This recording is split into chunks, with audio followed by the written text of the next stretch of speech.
Hi folks, this is Danny at Bradley James Classics, and I'm bringing you quite a rare sight on Britain's roads today, and that is a Vauxhall Chevette from April 1980. It's a 1300L model. Now it's actually the 1256 engine that used to feature in the earlier Viva. This one is rare because it's a Chevette, and you don't see very many Chevettes, but it's, I believe, rarer because it's a saloon model, which has got a very high degree of practicality when you see how large the boot is in it. This is a genuine real survivor. It's in, I would describe as extremely good condition, and not just extremely good condition for its age, but if somebody bought in a 5-year-old car, I would say this person has looked after the car very well. It is a pleasure to drive. It actually goes well, so don't be fooled that a 1256 engine isn't going to be too powerful.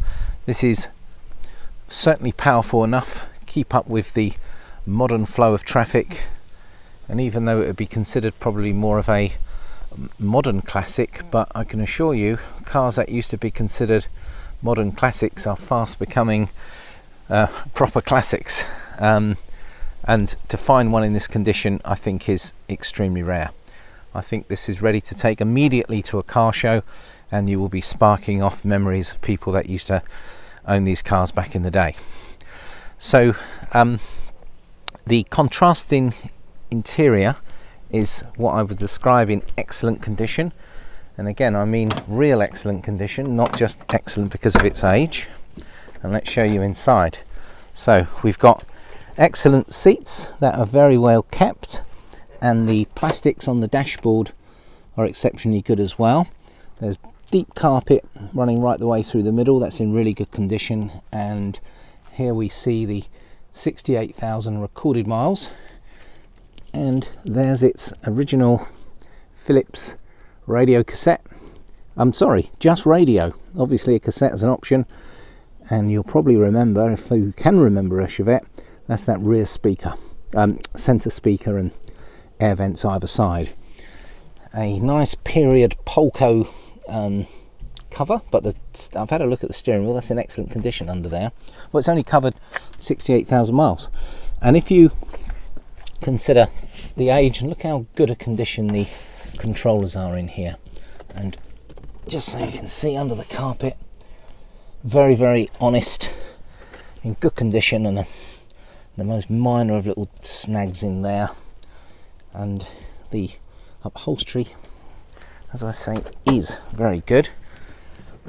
I usually don't do the upholstery first, but I think I've been quite taken by this, and the colour scheme is really bang on trend at the moment. And look at the thickness of the carpets in here, and what's gone on here, a bit of a shag pile cover has kept that rear shelf crack free. Excellent headlining throughout, and it's super clean under the bonnet as well, but I'm going to show you a bit of that later. I'm going to go back onto this chestnut brown, maybe yeah, I think a chestnut brown I'd call it. It's a metallic paintwork, and it is very handsome condition. So I'm going to start with the driver's wing. That's very good panel gaps. There isn't any sign of scratches, dent or rust, if you can see on this bright day. Now we've got some evidence of some micro blistering on this rear panel, which is something which, as you can imagine, for a car of this age with original paint, it's a common thing. It's lovely that the Vauxhall dealer sticker is in the back, as are the number plates, and it's those little touches that go down really well at car shows. So the bootlit's in good order. I mentioned some micro blistering over there. This rear wing, I've got a little bit of a scratch here, nothing too drastic, but otherwise super shiny. That's the rear near side door, and the passenger near side door there, and the front wing all in excellent order. Those headlamps, and you may remember they had an era where they were sort of sunken. These ones are flush, and it looks very much like the Cavalier did, the Mark 1 Cavalier of a similar era. So a handsome car, really well preserved, drives perfectly well, just 68,000 miles from when it was new in April 1980. So I describe these as real survivors. She's rock solid underneath, everything is undersealed, and I'm going to try and show you the engine bay so you can see just how good that is. But first, just look how big and practical the boot is. It's a very deep boot. We've got some covers here which were kept over the seats. That's why they're probably in such good condition, but I've chosen to take those off. There looks like a bit of Axminster carpet there from somebody's front lounge, but that has helped keep the original carpet mat in excellent condition, as are all the boards through there. There's its original jack and pump, and what's lovely about it is that we've got a lovely big file of paperwork, old MOTs, maintenance, and even a brochure for when the car was new. And if I'm lucky, there we are, there's a Cavalier of the era, and there's the Astras, and the Chevettes were just finishing as the Astras are first coming out, and we can see the colour scheme, so it's lovely to have that. There's his original owner manual, and there's a old style logbook, and then a whole bunch of receipts and invoices from yesteryear. So it's nice to have all that with a car. Let's shut that down, and I'll move to the front. Now, I can never quite remember where the bonnet release is and all of these cars that I review, drive and sell. You would have thought, being a British car, it's going to be the other side, but I seem to remember on these Chevettes they're down here. Let's have a look underneath the bonnet. It's a one-handed affair.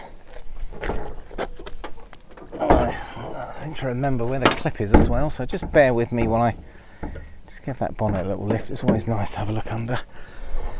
And that's very, very impressive. Inner wings, the paintwork's virtually as good on the inside as it is the outside. Someone's fitted some Slick 50 as a powerful battery. That's a dry engine and plenty of space actually. Let's see, it's original AC filter housing, air filter housing, and a Zenith carburetor at the top there. And there's that lovely little 1256 engine. Nice and basic. A little shroud that goes over the top of the coil. Everything's in good order. She's tip top and she's been maintained really well. Let's shut that back down. So I'm going to step back and I'm going to give you one final walk around of this 1980 Chevette Saloon L model. That's probably why it's just got a radio and not a radio cassette.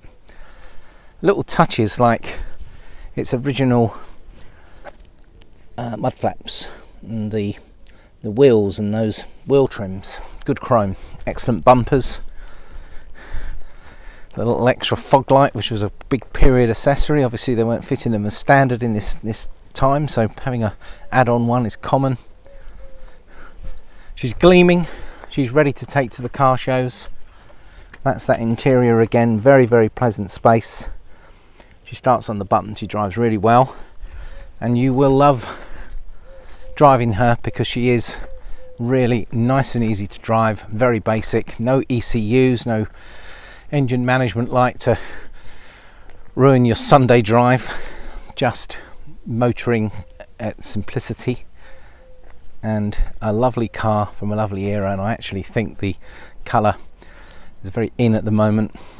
And as I say, the only area really on the paintwork is you've got some micro blistering where it's showing its age a little bit on this rear panel. It may have been due to storage or a cover getting a bit of damp, I don't know, but other than that I'd say the paintwork is remarkably good, and it'd be a real shame to start adding new paint for something as honest as a bit of micro blistering. But here we have it, we have her in stock now. I can't say I've seen one in this condition, or in fact even had a Chevette for a long time. In fact, I can't remember the last time we even saw a Chevette here. So grab this one while it's available. It's bound to be popular because people have good memories of this era and the cars that are available, and this is a great example. Thank you for spending 10 minutes with me looking at this Vauxhall Chevette 1.3L from 1980. Saloon model, just 68,000 miles. The logbook I have at the moment shows it's had 3 previous owners, but one of those owners owned the car for over 20 years, and I'm guessing that's why it's kept so well. So, thanks folks, that's Danny at Bradley James signing out.